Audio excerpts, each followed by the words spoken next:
Aren't you glad you don't know me? I am your host, the one, the only, ladies, I'll be here all night, Kelsey Evans. And today, I'm doing another movie review, and today I'm reviewing the Banana Splits, Tra-La-La Terror. That is really, really odd. The Banana Splits was a show in the 70s or 60s? The 70s, right? Dad. Yes. And you watched that when you were a kid, right? Yep. They weren't terrorists. They weren't murderers though. I was at Walmart and I saw this and I was like, "What the heck, a Banana Splits?" And they actually made a Banana Splits horror movie. I actually saw this trailer on YouTube, but I thought it was a fake trailer, so I didn't take it seriously. However, they actually have a Banana Splits movie, and they kill people. Apparently, I'm gonna show you the back of it. Lights, camera, terror. I'm gonna read what it says in the back. 9-year-old Harley and his family attends a taping of his favorite variety kids show, The Banana Splits, unaware that its eponymous animatronic rock band just learned that the show has been canceled. So apparently the show gets canceled. And the band's not going to let that happen. And as the Banana Splits break from their programming and wreak havoc all over their soundstage, the body count rises. Harley, his mom, and their new pals must escape the Splits or remain their audience forever. So I guess this once children's classic has turned hardcore horror. And as you can see, the Banana Splits are on the back. They look all happy and stuff. That's the way. I've seen episodes of them before. I've seen episodes of the Banana Splits before. It was on Boomerang, like probably 10 years ago.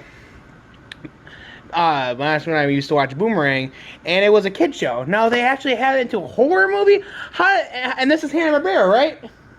Hanna-Barbera. Yeah. How do they? Oh, this is filmed by Warner Brothers, and this is a Hanna-Barbera movie. I think. Hey, this is a Hanna-Barbera, and they made it into a horror movie. I am very curious about this. So, I'm going to pop the DVD in, show you the menu, and then give a review afterwards. You ready, Dad? Ready, go. Alright, here we go. So, here's the disc. Warner Brothers. And the Banana Splits movie. Okay, let's pop this sucker. Okay, here's the menu. I don't know any... Do you know any of their names, Dad?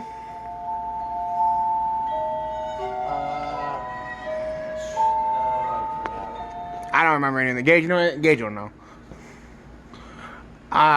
Here's the was one of their names Zorks or something? We got like a... Bingo's one of them.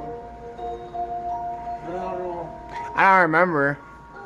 We got the Banana Splits. We got like eerie music playing. And let's get on with the show. I'll put you guys in a little bit. So I just got done watching the Banana Splits Tra-La-La-La Terror movie, and I gotta say, it's actually pretty good.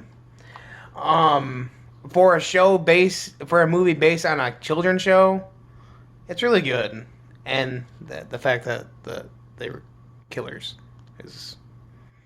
adds more dramatic effect. Overall, I liked it.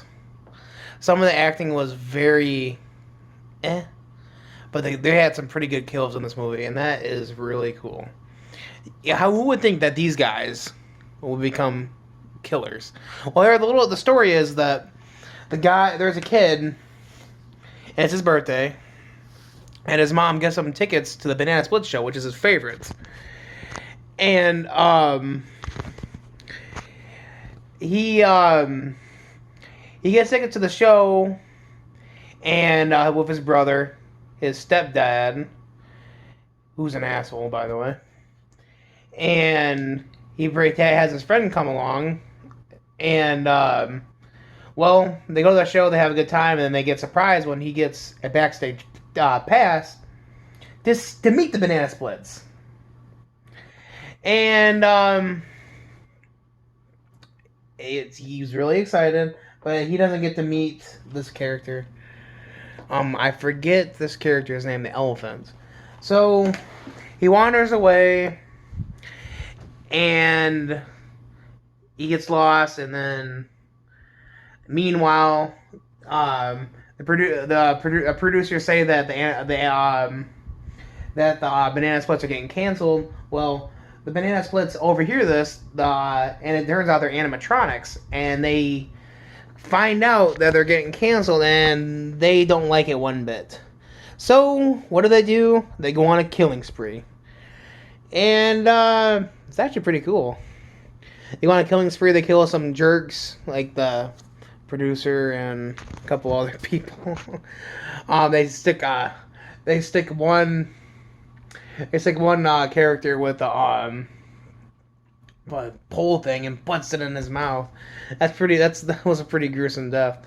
A lot of blood and gore. There's one scene where a character gets killed by a magician, like in a box. You know those magician box things? He lay down and they put like a saw-like type thing in the middle, and yeah, he gets cut in half. It's really cool to see like these characters in a new generation, and you get to see these guys fall out.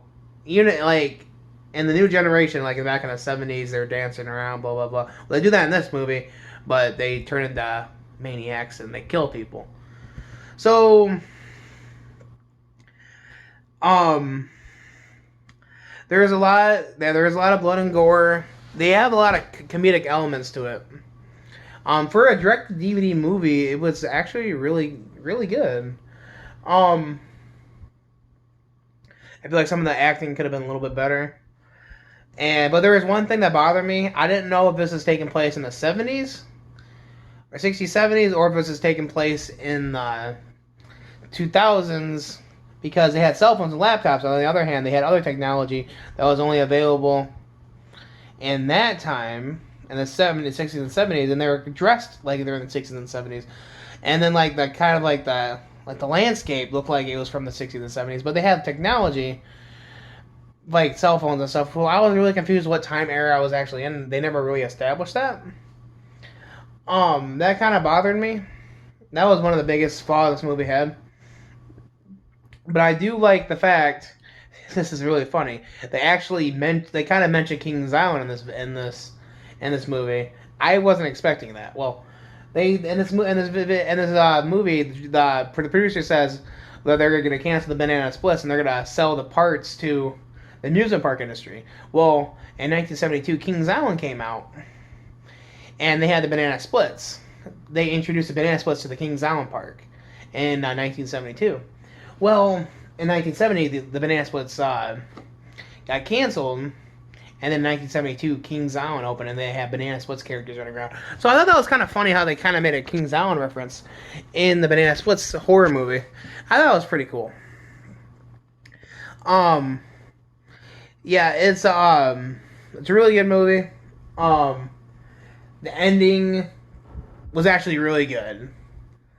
And it was actually an ending that I think everyone could agree was good. And honestly, they left it open for a sequel. They really did. I hope you like my review on the Banana Splits movie. I give it a 8 out of 10. I thought that's a pretty good rating. If the acting was a little bit better, it probably would have been a 9 out of 10. But it was a good movie overall. And for a direct-to-DVD movie, it was great. So go out and buy the Banana Splits movie, Tra-La-La Terror. And stay tuned for another episode of Orange Glad You Don't Know Me, where random things are constantly always randomly happening. Signing off. Go buy this movie.